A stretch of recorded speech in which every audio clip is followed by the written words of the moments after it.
হারিয়ে ফেলার গল্প। রাস্তার মোড়ে প্রতিদিনের মতোই অপেক্ষা করছিল অর্ণব।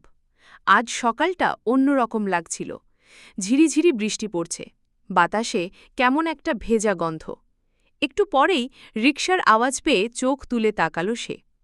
রিকশা থেকে নামল প্রিয়াঙ্কা, পরনে তার প্রিয় নীল শাড়ি, মুখে একচিলতে হাসি, যা অর্ণবের মন ভালো করার জন্য যথেষ্ট ছিল।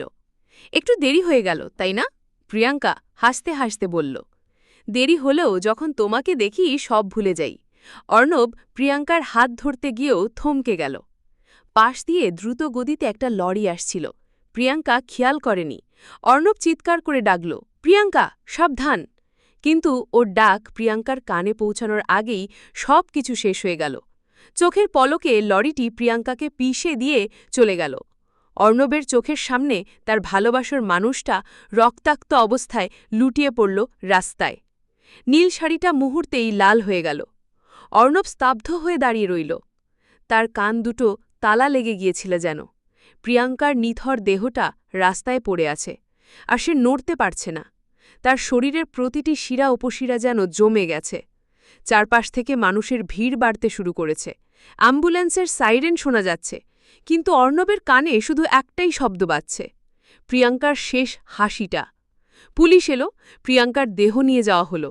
অর্ণব তখনও সেখানেই দাঁড়িয়ে। বৃষ্টি ততক্ষণে ঝমঝমিয়ে নামতে শুরু করেছে, যেন আকাশও তার সঙ্গে কাঁদছে।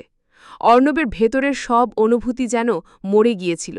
তার ভালোবাসার পৃথিবীটা মুহূর্তেই ভেঙে চুরমার হয়ে গেছে। সেই দিন থেকে অর্ণব আর স্বাভাবিক হতে পারেনি।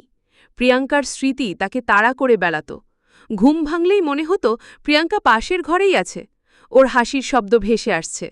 কিন্তু যখনই চোখ খুলত, দেখত চারপাশটা শূন্য।